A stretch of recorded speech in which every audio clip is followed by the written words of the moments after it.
Guys जरा सोचो, एक शांत रात में अकेले तुम खड़े हो एक ऐसी नदी के किनारे जो अपने सीने में सदियों पुराने राज और अभिशाप छुपाए हुए हैं। और तभी तुम्हारी नजर पड़ती है उस पर, एक ऐसा जहाज जो हाड़ कपा देने वाली ठंड में बर्फ की चादर ओढ़े हुए है। उसकी पालें हवा में धीरे धीरे हिल रही है, जैसे किसी भूतिया अंधकार का हिस्सा बन चुका हो। गाइस मैं ये सब इसलिए कह रहा हूँ कि ये सब घटना घट चुकी है पहले, और ये पूरी घटना shine bureau of psychological research में दर्ज भी है। ये कोई बनावटी या मन गढ़ंत स्टोरी नहीं है, और ये कोई आम जहाज भी नहीं है। यह है नॉर्थ पैलेट नदी का शापित जहाज। इसे देखने वाले कहते हैं कि ये अपनी मंजिल पर केवल एक संदेश लेकर आता है, मौत का संदेश। वो जहाज जो जिस किसी की भी जिंदगी में आया, उसके जीवन में सिर्फ अंधेरा छोड़ गया। कहते हैं कि जिस दिन ये जहाज दिखता है, उस दिन उस नदी के किनारे कोई ना कोई शख्स अपने सबसे प्यारे इंसान को खो देता है। उस जहाज में उन 9 सैनिकों के चेहरे, उनके खोखले शरीर, वो सब इस भूतिया जहाज का हिस्सा बन चुके हैं अब।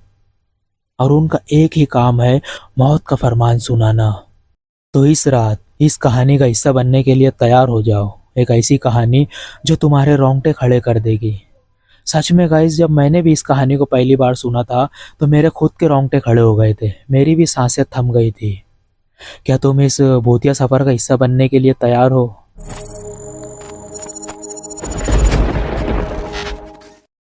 ये कहानी है योमिंग शहर की, जो कि अमेरिका के पश्चिमी भाग में स्थित है। ये राज्य बड़े पैमाने पर पहाड़ों, घास के मैदानों और रेगिस्तानी क्षेत्रों से घिरा हुआ है। योमिंग का राजधानी शहर शाइन है।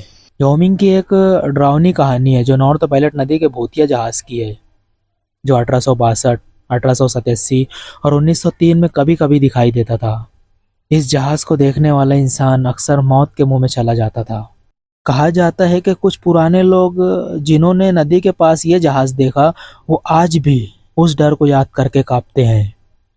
यह जहाज कोहरे में लहराता हुआ आता था, एक सफेद धुएं में प्रकट होता था। इसका पूरा दल भी था। जैसे ही यह जहाज पास आता, उस जगह पर एक भयंकर और डरावना खौफ छा जाता था। इस भयानक जहाज की पहली बार देखे जाने की घटना 1862 में लियोन वेबर द्वारा shine bureau of psychological research को रिपोर्ट की गई थी। लियोन एक भारतीय स्काउट थे और उस समय अपनी होने वाली पत्नी के लिए एक लकड़ी का घर बना रहे थे। वो जगह पैलेट नदी के किनारे स्थित थी, जो आज के जर्सी डैम से लगभग 6 मील दक्षिण पूर्व में थी।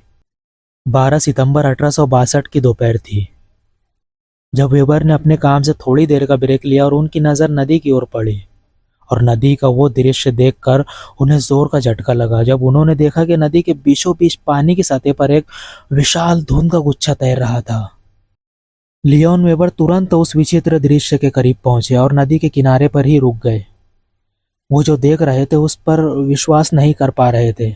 उनका कुत्ता किनारे के पास बेतहाशा दौड़ रहा था और जोर जोर से भौंक भी रहा था, जैसे वो किसी अनजानी या खौफनाक चीज से घबराया हुआ हो। लियोन ने देखा कि आधी धुंध से एक प्राचीन और विशाल नौका धीरे धीरे आकार लेने लगी। उसके मस्तूल, डंडे और पालों पर बर्फ की मोटी परतें जमी हुई थी, जो पूरी तरह से चमक रही थी, जैसे ये कोई अदृश्य या पुराना जहाज हो। वेबर की आंखों के सामने एक असामान्य दृश्य उभरने लगा, और वो समझ नहीं पाए कि जो कुछ भी देख रहे हैं वो सच में हो रहा है या किसी भूतिया संसार से आ रही कोई परछाई थी या कोई भूतिया छलावा था।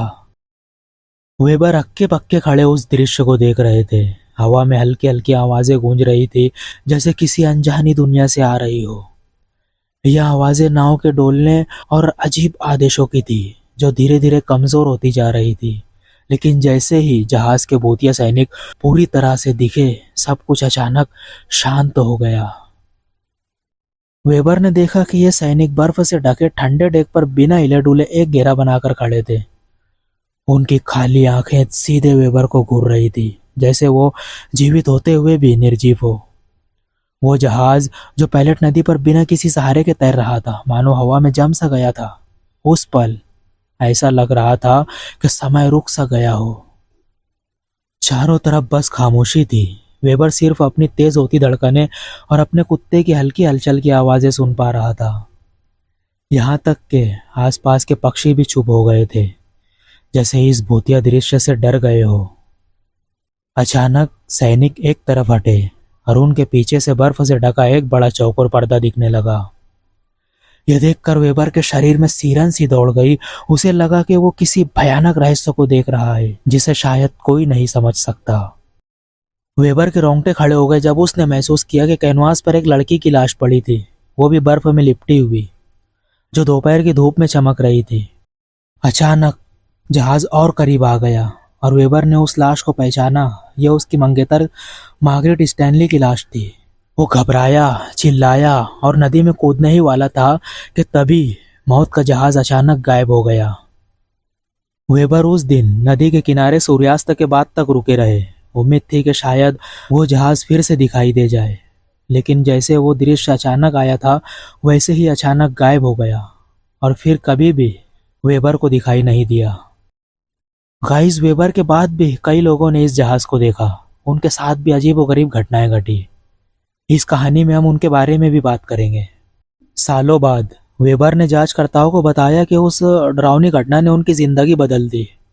उस भूतिया जहाज के दर्शन के बाद उन्होंने व्योमिंग छोड़ने का फैसला कर लिया था और उन्होंने ये भी बताया कि अपनी इस गहरी दहशत के बीच जब वो अपनी मंगेतर मार्गरेट स्टैनली के घर पहुंचे तो एक और चौंकाने वाली खबर उनका इंतजार कर रही थी।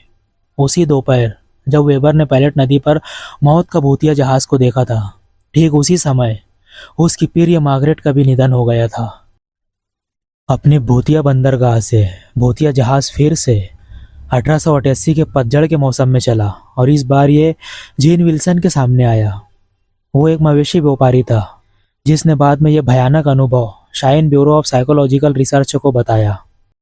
विल्सन, जो कैस्पर से 10 मील पूर्व पैलेट नदी के पास कुछ बिछड़े हुए मवेशियों को इकट्ठा कर रहा था, अचानक उसकी नज़र एक अजीब घटना पर पड़ी। उसका भी एक कुत्ता था जो आगे भाग गया था। नदी की ओर देखकर जोर से भौंकने लगा। इससे पहले कि वो कुछ समझ पाता, उसका घोड़ा नजदीक जाने से इनकार करने लगा। मजबूरी में विल्सन को घोड़ा बांधकर पैदल ही जाना पड़ा नदी के किनारे। विल्सन दंग रह गया जब उसकी नज़र नदी के बीचों बीच खड़ी एक अजीब जहाज पर पड़ी। यह पूरा जहाज बहुत खूबसूरती से सजा हुआ था और बिल्कुल शांत खड़ा था। नदी के तेज बहते पानी में भी वो हिलता नहीं था। दिन की कड़ी धूप में वो बर्फ की तरह चमक रहा था, जैसे किसी दूसरे समय से यहाँ आ गया हो। विल्सन की धड़कनें तेज होती चली गई और उसे ये एहसास हुआ कि वो कुछ बेहद अजीब देख रहा था। विल्सन ने अपनी आंखें उस अजीब जहाज से नहीं हटाई, जैसे उसकी आंखों के सामने कुछ अनकही और भयावह कहानी अनफोल्ड हो रही हो। वो धीरे धीरे नदी के किनारे पर चलकर जहाज के और पास पहुंचने लगा और जब उसने करीब से देखा तो उसके रोंगटे खड़े हो गए। जहाज के पीछे हिस्से में कप्तान अपनी नजरें किसी और दिशा में टिकाए खड़ा था, हाथ बांधे हुए और अपने आदमियों को आदेश दे रहा था, नीचे गिराओ।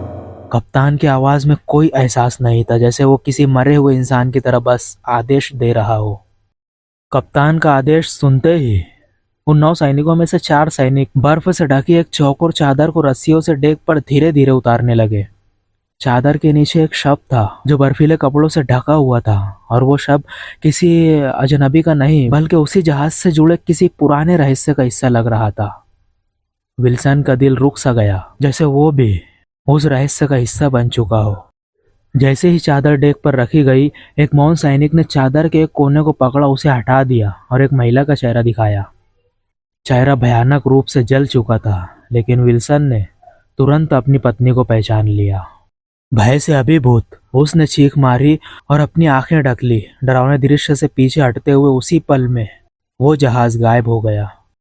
विल्सन न गाइस कांपते हुए उठा और अपने घोड़े पर सवार हो गया। अपने मवेशियों को छोड़कर वो अपनी पत्नी के पास जाने के लिए जल्दी से अपने घोड़े को घर की ओर दौड़ाने लगा। उसके घर से 1/4 मील पर एक पहाड़ी थी। विल्सन उस पहाड़ी पर जैसे ही पहुंचा तो उसका दिल ठहर सा गया। उसकी आंखों के सामने एक खौफनाक मंजर था। उसका घर, जो कभी उसकी यादों का हिस्सा था, अब जलकर राख में बदल चुका था। उसकी नसों में खून जैसे जम सा गया और वो डर और हताशा से कांपता हुआ घोड़े की पीठ पर सवार अपने जले हुए घर की ओर दौड़ा। उसका घोड़ा तेजी से दौड़ रहा था, लेकिन वो जलते हुए घर को देखता रहा और हर कदम के साथ उसकी आवाज में उसकी पत्नी का नाम पुकारते हुए अनगिनत उम्मीदें टूटती जा रही थी। वो बेतहाशा चीखता रहा, लेकिन कोई जवाब नहीं आया। उसकी सांसें घुट रही थी, जैसे कुछ बहुत बड़ा उससे दूर जा रहा हो। कुछ ही पलों बाद उसको उसकी पत्नी का जला हुआ शव मिला। इस भयानक घटना को देखते ही उसकी आंखें सिकुड़ गई और उसके मुंह से एक गहरी चीख निकली, जैसे वो खुद उस दर्द को महसूस कर रहा हो। लेकिन जब उसने अपनी पत्नी के शरीर को अपनी बाहों में उठाया तो उसकी नजरें ठहर गई। उसकी प्रिय पत्नी का चेहरा जलने से पूरी तरह से विकृत हो चुका था। ये दर्दनाक दृश्य उसकी आत्मा में हमेशा के लिए एक गहरे जख्म की तरह बैठ गया।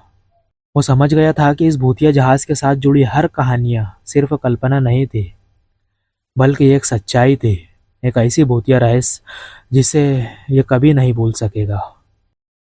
20 नवंबर 1903 के दोपहर का वक्त था, जब पैलेट नदी पर भूतिया जहाज का आखिरी बार दीदार हुआ। विक्टर हाइब ने इस जहाज को देखा था। वो बैस्मर बेंड पर अपने घर के पास एक पेड़ काट रहे थे। तभी अचानक कुछ ऐसा हुआ जिसने उनके रोंगटे खड़े कर दिए। गाइस, विक्टर हाइब की स्टोरी जानने से पहले हमें उनके दोस्त थॉमस हॉर्न के बारे में भी जानना होगा। इस घटना से कुछ महीना पहले ही हाइब ने अपने दोस्त थॉमस हॉर्न की ओर से अदालत में गवाही दी थी, जो एक हत्या के आरोप में शाइन की अदालत में मुकदमे का सामना कर रहा था।